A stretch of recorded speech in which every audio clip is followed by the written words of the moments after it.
ఎక్కడన్నా చక్కగా పట్టుకరాదు.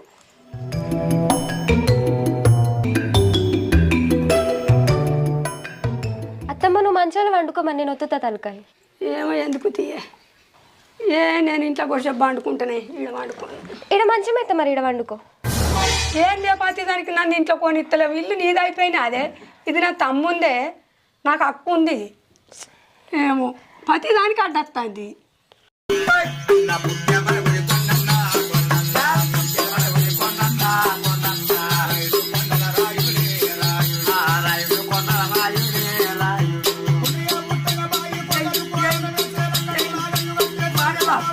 మూలకున్న ముసల